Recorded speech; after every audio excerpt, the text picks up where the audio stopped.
Hello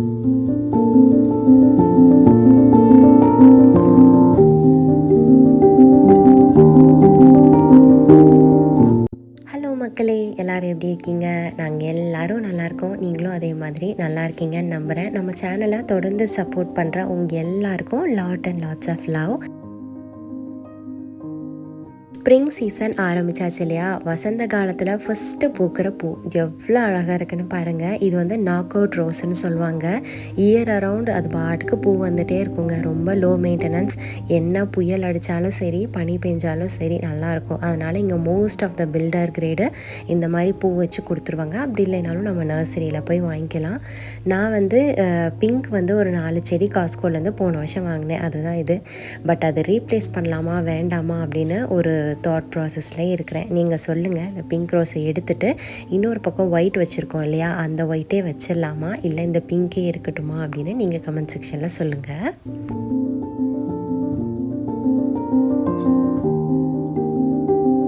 இதுக்கு முன்னாடி நம்ம வீடியோ பார்த்துருந்தவங்களுக்கு தெரிஞ்சிருக்கோம். நம்ம 3 ரேஸ்டு பெட் போட்டிருக்கோம். அதில் ஒரு ஸ்கொயர் மாதிரி இருக்கிற ரேஸ்டு பெட்டில் ஃபுல்லாக வெண்டைக்காய், அதுக்கப்புறம் மஞ்சள், பொட்டேட்டோன்னு போட்டிருக்கோம். இன்னும் ரேஸ்டு பெட்டில் பார்த்திங்கன்னா எல்லாம் கொடி வகையாக போட்டிருப்போம். அது போக கீழே கொஞ்சம் நிலத்துக்கு அடியில் போகிற மாதிரி பீட்ரூட் அந்த மாதிரி வகையும் போட்டிருக்கோம். அந்த ரேஸ்டு பெட் தான் இது. இது வந்து பெருசாக வந்து இன்னுமே ஃபில் ஆகலை. அது போக இது என்னது செண்டு பூவா சாமந்தியா, இது என்ன பூன்னு எனக்கு கரெக்டாக தெரியல. ஆனால் மாலையிலலாம் வச்சு கட்டுவோம் பார்த்தீங்களா, அந்த பூ. இது வந்து பூச்சிலாம் வராமல் பாதுகாக்குமா. அதனால் நம்மளுக்கு பிடிச்சிருக்கோ இல்லையோ இது கண்டிப்பாக ரேஸ்டு பெட்டில் வாங்கி வச்சிடணும் அப்படின்னு சொல்லிட்டு ஒரு ரேஸ்டு பெட்டுக்கு 2 பூ இருக்கிற மாதிரி ஹெச்இபிலே வந்து சின்ன செடியாக கிடச்சிச்சு. அதனால் அதை வாங்கிட்டேன். லோவஸில் வந்து இதை விட கொஞ்சம் பெரிய செடியாக இருக்கும். அது வேணாலும் நீங்கள் வாங்கிக்கலாம். ஆனால் நம்ம இப்போ தான் எல்லா செடியும் வந்து நட்டி வைக்கிறோம் இல்லையா, ஸோ இதுவும் குட்டியாக இருந்துச்சு அப்படின்னா எல்லாம் ஒன்று சேர வளர்ந்து வர்றதுக்கு கரெக்டாக இருக்கும் அப்படின்னு சொல்லிட்டு இதை தான் ஃபஸ்ட்டு நம்ம நட்டி வைக்க வந்திருக்கோம்.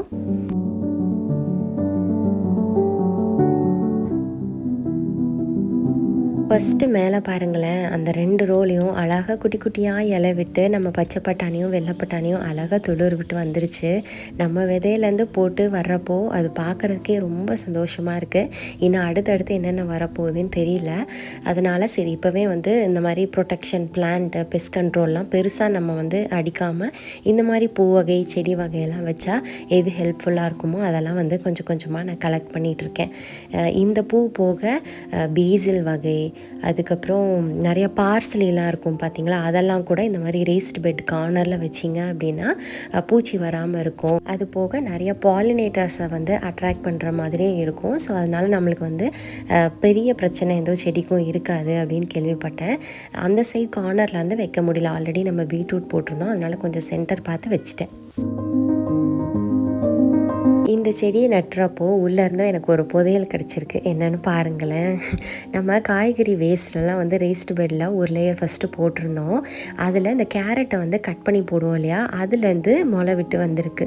என்னடா இது பூச்சியாக இருக்குமோ அப்படின்னு பயந்துட்டு எடுத்தேன். ஆனால் இதில் என்னென்னா நம்மளுக்கு பெருசாக கேரட்லாம் வராது. சப்போஸ் எந்த பூச்சியும் நம்மளுக்கு வந்து இதை மண்ணுக்குள்ளே சாப்பிடாமல் இருந்துச்சு அப்படின்னா நல்லா செடியாக வளர்ந்து வரும். அந்த கேரட்டில் வந்து ஒரு பூ வந்து பூக்குமாமா. அது வந்து பாலினேட்டர்ஸை வந்து அட்ராக்ட் பண்ணும். அதனால் நல்லது தான் அப்படின்னு சொல்லி போட்டிருந்தது.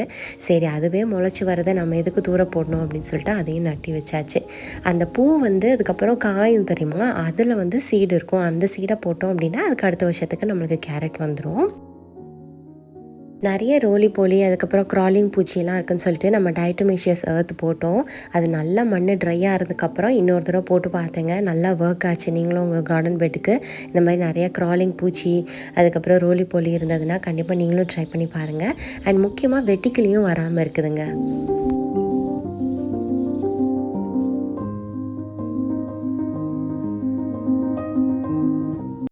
போன வீடியோவில் பார்த்தீங்கன்னா நம்ம டிராக்டர் சப்ளையில் ஒரு எக் பிளான்ட் வாங்கியிருப்போம். அப்போவே சொல்லியிருந்தேன் லோவஸில் ஒரு 2-3 செடி வாங்கியிருந்தேன், இன்னும் நம்மளுக்கு டெலிவர் ஆகலை அப்படின்னு.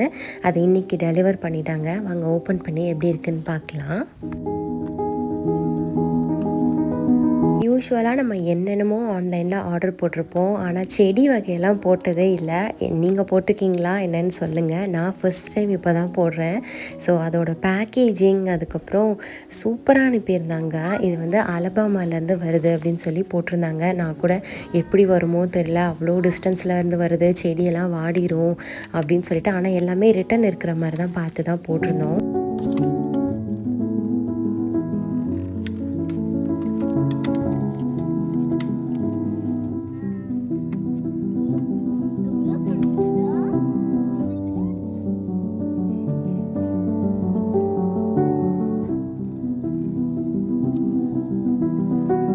தொட்டி மாதிரியே அழகாக ஒரு பாக்ஸ் பண்ணி அதுக்குள்ளே தொட்டி செடிலாம் ரொம்ப சேஃபாக வந்திருந்ததுங்க. நம்ம கூட பார்த்து வாங்கினோன்னா ஒரு தொட்டியில் 2 செடியில் இருக்கிறது ரொம்ப ரேர் தான். ஒரு தொட்டியில் நல்லா திக்கான ஸ்டெம்மாக ஒரு செடி, இன்னொரு தொட்டியில் பாருங்களேன் நம்ம லக்குக்கு 2 ஸ்டெம் இருக்குது. அப்போது நம்மளுக்கு ஒரு $10க்கு 3 செடி வந்த மாதிரி கணக்கு. சூப்பரில் என்ன, நம்ம நேரில் வந்து நேற்று டிராக்டர் சப்ளையில் வாங்கின செடி வந்து ஒரு செடியாக இருந்தாலுமே நல்ல இலையெல்லாம் நல்ல பெருசாக ஸ்டெம் இன்னுமே திக்காக இருந்தது. பட் இல்லை அப்படின்னு நினச்சி நான் ஆன்லைனில் போட்டதுக்கு இது ரொம்பவே சூப்பராக தாங்க இருக்குது.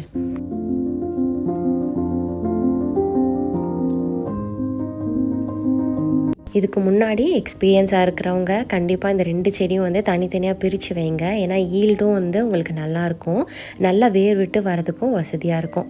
எனக்கு இது ஃபஸ்ட் டைம் கார்டனிங் இல்லையா, ஏன்னா தேவையில்லாமல் நம்ம ஏதாவது 2யும் பிரித்து நம்ம நட்டி வைக்கிறோம் அப்படின்னு சொல்லிட்டு ஏதாவது ரூட்டை டிஸ்டர்ப் பண்ணிட்டோம் அப்படின்னா அது ஒழுங்காக வளராமல் போயிடுச்சுன்னா கஷ்டமாயிடும்.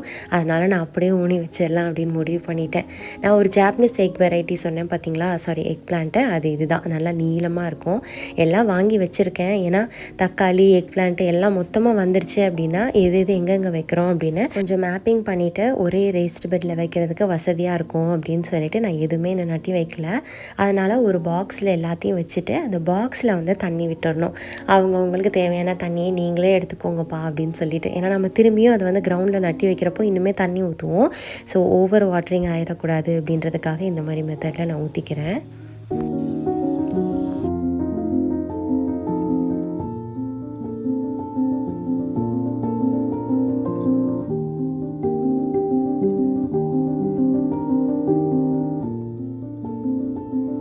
ஆஸ்டினை பொறுத்த வரைக்கும் வெதரை ப்ரெடிக்டே பண்ண முடியாதுங்க. காலையில் நல்லா வெயில் அடிக்குது, மதியானம் பயங்கரமாக குளிருது, ஈவினிங் ஆனால் சரியான காற்று. இன்றைக்கி அப்படி தான், சரி கொஞ்சம் வெயில் போகட்டும் அப்படின்னு நினச்சேன். ஈவினிங் நட்டி வைக்கலாம் அப்படின்னு பார்த்தா பயங்கரமான காற்று. மேப்பிங் பண்ணிட்டோம், இதை மட்டும் ஊனி வச்சிட்டோம் அப்படின்னா அடுத்து ஏதாவது மழைலாம் வந்துச்சுன்னா ஓரளவுக்கு இந்த செடியெல்லாம் வந்து ரேஸ்ட் பெட்டில் செட் ஆயிரும் அப்படின்னு நினச்சேன். இந்த சைட் இருக்கிற ரேஸ்ட் பெட்டில் பின்னாடி ஒயிட் கலரில் தெரியுதா, அது ஃபுல்லாக வெண்டைக்காய் போட்டிருக்கேன். அதில் ஒரு 2-3 இடத்துல மஞ்சளும் உருளைக்கிழங்கும் போட்டு வச்சுருக்கிறேன். ஆல்ரெடி வந்து வெண்டைக்காய் இது மாதிரி பயங்கர காற்றடிச்சு பாதி இது அப்படியே தண்டு உடஞ்சி போயிடுச்சு. ரொம்ப மெலீஸாக இருக்கும் இல்லையா அது, அதனால் மறுபடியும் இன்னொரு செட்டு போட்டிருக்கேன்.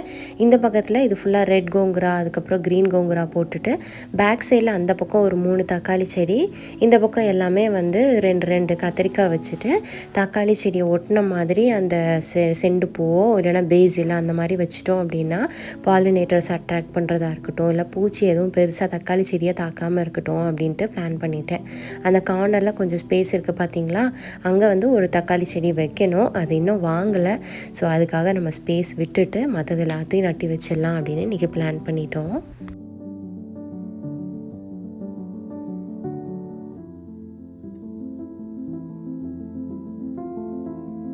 இந்த செடி நம்ம நேரில் தான் போய் பார்த்து வாங்கினோம். எவ்வளோ நல்லா தண்டு நல்லா வளர்ந்து இலையெல்லாம் பாருங்களேன் எவ்வளோ கனமாக இருக்குதுன்னு. இதுவுமே வந்து இது 2 வந்து நம்மளுக்கு ஆன்லைனில் வந்தது, நீங்கள் பார்த்துருப்பீங்க. இதுக்கு முன்னாடி இந்த செடி பாருங்கள், நேற்று நம்ம டிராக்டர் சப்ளையில் பார்த்து வாங்கினது. இதோட லீஃப் பாருங்களேன் எவ்வளோ பெருசாக நல்லா வெத்தலை மாதிரி இருக்குதுன்னு. இதுதாங்க நம்ம ஆன்லைனில் போடுறதுக்கும் நம்ம நேரில் போய் பார்த்து வாங்குறதுக்கும் டிஃப்ரென்ஸ். மற்றபடி செடியெல்லாம் வந்து அவங்க நல்லா தான் அனுப்பியிருந்தாங்க.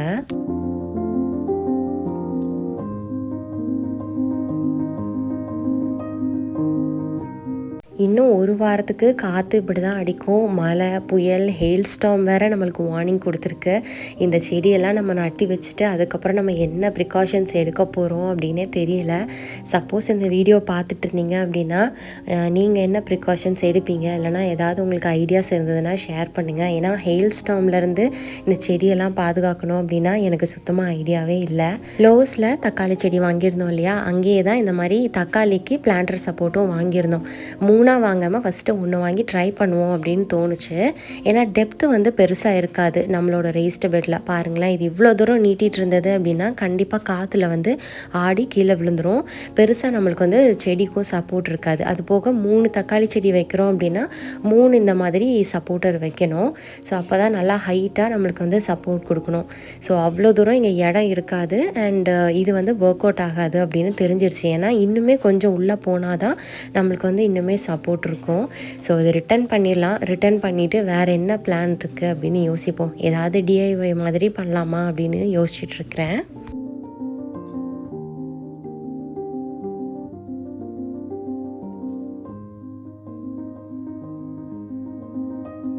நான் என்ன யோசித்தேன் அப்படின்னா, ஃபஸ்ட்டே நம்ம தக்காளி செடி இதெல்லாம் வந்து உள்ளே நட்டி வைக்கிறப்பவே ஒரு சப்போர்ட் சிஸ்டம் கொடுத்து நம்ம வச்சுட்டோம் அப்படின்னா அதுக்கப்புறம் நம்ம வளர வளர அது பெருசாக டிஸ்டர்ப் பண்ண தேவையில்லை அப்படின்னு யோசித்தேன். பட் இப்போ வேறு வழி இல்லை. ஸோ இதை தூக்கி நம்ம சைடில் வச்சுட்டு நம்ம எல்லாத்தையும் ஃபஸ்ட்டு நட்டி வைக்கிற வேலையை பார்க்கலாம். ஏன்னா பயங்கர காற்றும் அடிக்க ஆரம்பிச்சிருச்சு. இதுக்கப்புறம் மழை வந்துருச்சுன்னா அப்படி பாதியிலே விட்ட மாதிரி ஆயிரும். ஸோ கடகடன்னு நம்ம அடுத்து இருந்து எல்லாத்தையும் உள்ளே நட்டி வைக்கலாம்.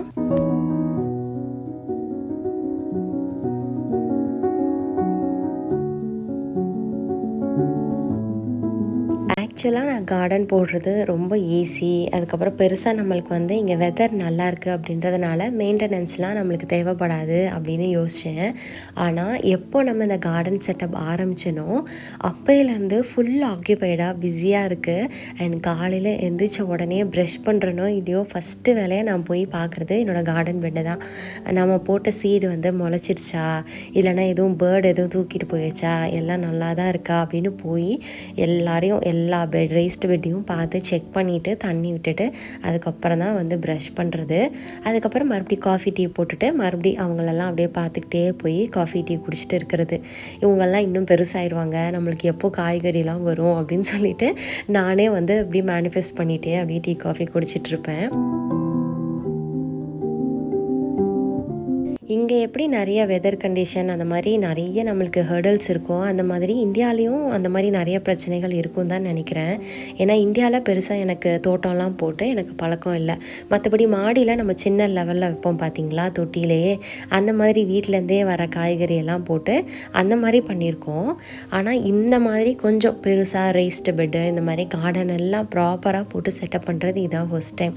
அதனால் ரொம்ப எக்ஸைட்டடாக இருக்குது. அம்மாலாம் போன வருஷம் வந்திருக்கப்போ இங்கே ஏதாவது இவ்வளோ இடம் இருக்குல்ல, தோட்டம் போடலாம்ல அப்படின்னு சொல்லி கேட்டுகிட்டே இருப்பாங்க. மேபி இந்த வருஷம் அவங்க வரல, வந்திருந்தால் அவங்களுக்கு இன்னுமே நல்லா டைம் பாஸ் ஆகிருக்கும்னு நினைக்கிறேன்.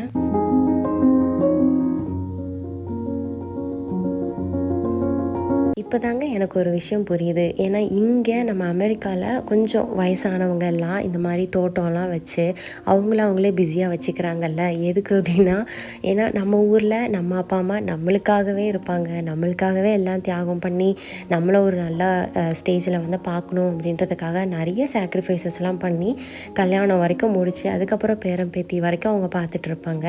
ஆனால் இங்கே அமெரிக்கன்ஸ்லாம் அப்படி கிடையாதுங்க. ஒரு அளவுக்கு தான் 18 வயசு ஆயிடுச்சா நீ உன்னோட வேலையை பார்த்துக்கோ, உன்னோட லைஃப்பை நீ பார்த்துக்கோ, அவ்வளோதான் அப்படின்னு சொல்லிட்டு அந்த கிட்ஸுமே வந்து பேரண்ட்ஸை டிபெண்ட் பண்ணி இருக்க மாட்டாங்க, பேரண்ட்ஸுமே வந்து கிட்ஸை டிபெண்ட் பண்ணி இருக்க மாட்டாங்க. ஸோ ஒரு சர்டன் ஏஜுக்கு மேலே அவங்களுக்கு ஒரு தனிமையாக ஃபீல் ஆகும் இல்லையா, அந்த லோன்லினஸை போக்குறதுக்கு இந்த மாதிரி நிறைய தோட்டம் வைக்கிறது, செல்ல பிராணிகள்லாம் வளர்த்துட்டு ஒரு மாதிரி லெஜராக ரிலாக்ஸ்டாக இதுக்கப்புறம் நம்ம லைஃப் அப்படின்னு சொல்லிட்டு இருக்காங்க இல்லையா. ஆனால் நம்ம அம்மா அப்பா அப்படி இருக்காங்களா அப்படின்னு கேட்டால் கொஷின் மார்க் தான். அப்படி இருக்க சொன்னாலும் அவங்களால இருக்க முடியுமா என்னன்னு தெரியல. ஏன்னா நம்ம அப்படிப்பட்ட ஒரு கல்ச்சரில் நம்ம வளர்ந்துருக்கோம்.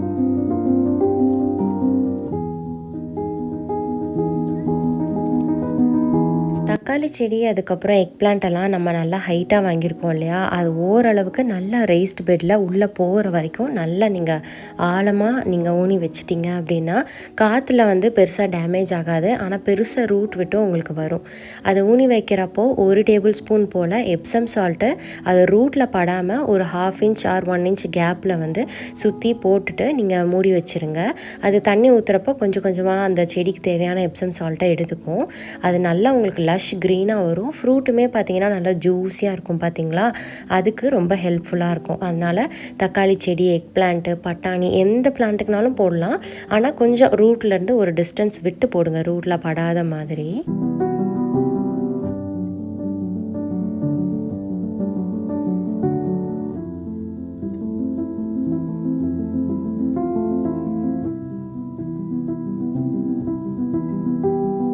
அது மாதிரி எப்சம் சால்ட்டு நல்லதுன்னு சொல்லிட்டு பிளான்ட்டுக்கு அடிக்கடி போட்டிங்க அப்படின்னா சீக்கிரமாக அந்த பிளான்ட் வந்து டேமேஜ் ஆகி செத்து போயிடும்.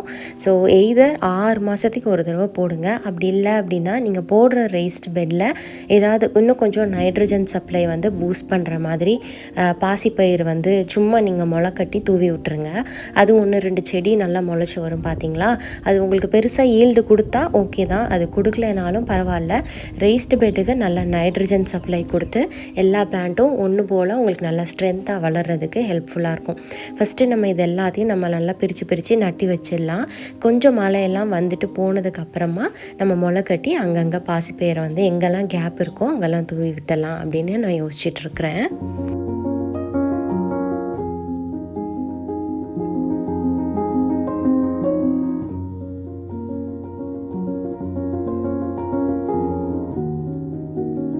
தக்காளி செடியை பொறுத்த வரைக்கும் நீங்கள் டெய்லியும் தண்ணி ஊற்றணும்னு அவசியம் இல்லைங்க. ரொம்ப வெயில் அடிச்சிச்சு அப்படின்னா வாரத்தில் 2 தடவை நல்லா ஃபுல்லாக செடிக்கு நல்லா தண்ணி விட்டுருங்க.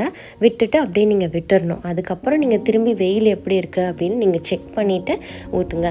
மேக்ஸிமம் வந்து வாரத்தில் 2 தடவை ஊற்றினாலே போதும். ஏன்னா அடிக்கடி நீங்கள் டெய்லியுமே வந்து கொஞ்சம் கொஞ்சமாக ஊற்றுனீங்க அப்படின்னா அந்த ஃப்ரூட்லாம் வர்றப்போ பார்த்தீங்கன்னா உங்களுக்கு ஜூஸியாக வராமல் ரொம்ப ட்ரையாக இருக்கிற மாதிரி உங்களுக்கு ஃபீல் ஆகும்.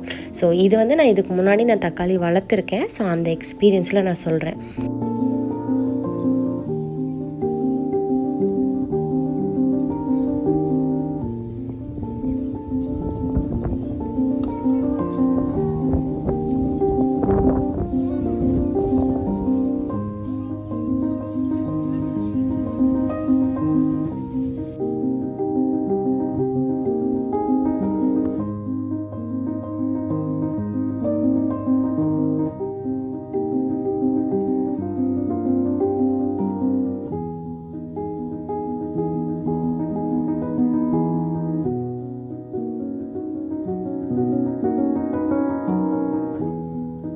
போச்சுடா, அடித்த காற்றுல கேமரா ஸ்டாண்டெல்லாம் தெரித்து ஓடிடுச்சு. சைடில் ஒரு ஓரமாக கிராக் விட்டுருச்சு. நல்ல வேலை அதோட தப்பிச்சிச்சுன்னு நினைக்கிறேன். பாருங்களேன், நான் இப்போ தோன்றப்ப தான் எனக்கு தெரியுது. ஆல்ரெடி நம்ம கத்திரிக்காவோட விதையை வந்து ஊற வச்சு போட்டிருந்தேன். அது வந்து 15 நாள்லேருந்து 20 நாளுக்குள்ளே முளை விட்டுரும் அப்படின்னு சொன்னாங்க. வரலை. சரின்ட்டு எனக்கு பொறுமை தாங்கலை. இது எப்போ வளர்ந்து, ஏன்னா கத்திரிக்காய்லாம் வந்து ரொம்ப லேட் ஆகும். அதுவும் இந்த மாதிரி நம்ம வாங்கியிருக்கிற சைஸுக்கெல்லாம் வரணும் அப்படின்னா அதுக்குள்ளே நம்மளுக்கு ரொம்ப பீக் சம்மர் வந்து அதுக்கப்புறம் வின்டரே வந்துடும் அப்படின்னு சொல்லிட்டு நான் வாங்கி வச்சுட்டேன். ஆனால் இப்போ நான் தோண்டி ஒன்று ஒன்றா நட்டி வைக்கிறேன் இல்லையா, உள்ளேருந்து பார்த்தா 1-2 லேசாக முளை விட்டு வந்திருக்கு. அது போக தக்காளிலாம் வந்து அங்கங்கே அந்த செரி டொமேட்டோ பிடிக்கும் அப்படின்னு சொல்லிட்டு பிழிஞ்சு விட்டுட்டாரு நம்ம வியோம் குட்டி. அதுலேருந்தும் வந்து அங்கங்கே நல்லா முளை விட்டு வந்திருக்கு.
புதினாவும் பார்த்தீங்கன்னா ஒரு 2 பேட்ச் மாதிரி நான் போட்டிருந்தேன். அது ஆல்ரெடி பாருங்கள் நல்லா லஷ் க்ரீனாக வளர்ந்து வந்துருச்சு. இன்னுமே வந்து சும்மா அந்த தண்ணியில் ஊற போட்டு கொஞ்சம் ரூட் வந்ததுக்கப்புறமா மண்ணில் ஊனி வச்சுருங்க. நல்லா இது ஸ்ப்ரிங் டைம் தான் இல்லையா, ரொம்ப வெயில் இல்லாத டைம்லாம் டக்குன்னு தளைஞ்சு வந்துடும். நம்ம பெரிய எஃபர்ட்லாம் ஒன்றும் போட வேண்டாம். அதான் வீட்டுக்காரர் சொல்லிட்டு இருந்தார், பூச்சிக்கிட்டேருந்து காப்பாற்றுறதுக்கு டயட்டோமிஷியஸ்லாம் போடுறேன், உன்கிட்டேருந்து காப்பாற்றுறதுக்கு இந்த புதினாவை நான் என்ன தான் பண்ணுறதுன்னு தெரியல. வளர வளர நீயும் பிடுங்கி பிடுங்கி யூஸ் பண்ணிடுற, அது நல்லா தான் வளர விடாமா அப்படின்னு சொல்லிட்டு இருக்கிறாரு. அவசரத்துக்கு நம்ம தேவைக்கு தானேங்க புதினா வளர்க்குறோம்.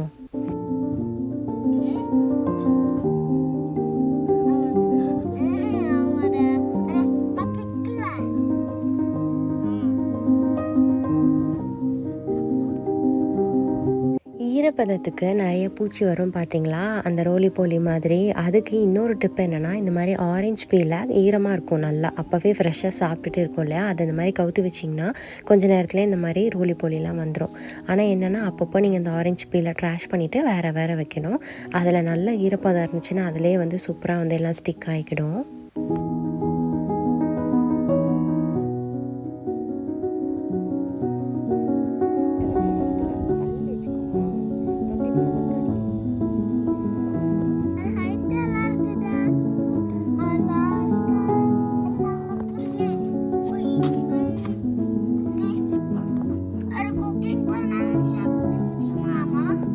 இந்த ரேஸ்டு கார்டன் பெட்டில் பச்சை பட்டாணி, வெள்ளை பட்டாணி, அதுக்கப்புறம் நம்ம போட்டிருந்த பீட்ரூட்டு இதெல்லாமே கொஞ்சம் கொஞ்சம் தளைஞ்சு வந்துட்டுருக்கு.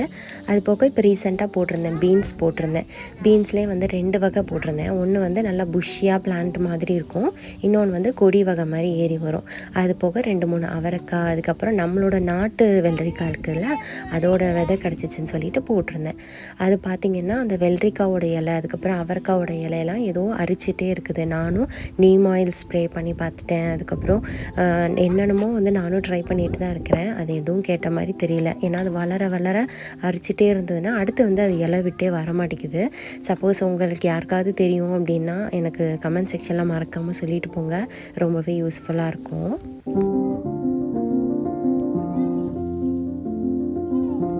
முன்னாடி வாசலில் ஒரு 4 ரெட் ரோஸும் ஒரே ஒரு ஒயிட் ரோஸும் வச்சுருக்கேன் இல்லையா, அது பெருசாக மெயின்டெனன்ஸ்லாம் தேவையில்லை. ஆனால் நான் வந்து மிராக்கல் க்ரோ வச்சுருப்பேன். அதனால் அது கொஞ்சம் இந்த மாதிரி ப்ளூமிங் ஸ்டேஜில் போட்டோம் அப்படின்னா இன்னுமே நல்லா வைப்ரண்ட்டாக நிறைய ஃப்ளார்ஸ் வரும். அது போக ஒரு ஸ்டேஜில் இந்த பிங்க் ஃப்ளார்லாம் வந்து ப்ளூம் ஆகி முடிச்சிடும். ஸோ அதுக்கப்புறமும் நீங்கள் வந்து ஒரு 6 மாதத்துக்கு ஒரு தடவை 3 மாதத்துக்கு ஒரு தடவை ஒரே ஒரு ஸ்பூனை வந்து அந்த மிராக்கல் க்ரோவை நல்லா 1 லிட்டர் தண்ணியில் மிக்ஸ் பண்ணி ஊற்றி விட்டிங்க அப்படின்னா இயரரும் நல்லா பூத்துட்டே இருக்கும். நேற்று டிராக்டர் சப்ளையில் பார்த்தோம் இல்லையா, அந்த கேட்டல் பேனல், அது வந்து நம்மளுக்கு டெலிவர் பண்ணிட்டு போயிட்டாங்க. ஆன்லைனில் ஆர்டர் போட்டது. இப்போதைக்கு நம்ம இந்த வேலையை ஸ்டார்ட் பண்ண முடியாது, ஆல்ரெடி சன்செட் டைம் வந்துருச்சு. அதனால் இதை அப்படியே எடுத்து சேஃபாக நம்ம யார்டில் மட்டும் வச்சுட்டு அடுத்த வீடியோவில் பிரம்மாண்டமாக நம்மளோட ரேஸ்டு கார்டன் பெட்டுக்கு கேட்டல் பேனல் செட் பண்ண போகிறோம். ஸ்டெப் பை ஸ்டெப் நாங்கள் எப்படி செட் பண்ணுறோம், செட் பண்ணதுக்கப்புறம் எப்படி இருக்குன்னு ஃபுல் வீடியோவில் அடுத்த வாரம் சந்திக்கலாம். தொடர்ந்து சப்ஸ்கிரைப் பண்ணி சப்போர்ட் பண்ணுங்கள். டாடா பாய்.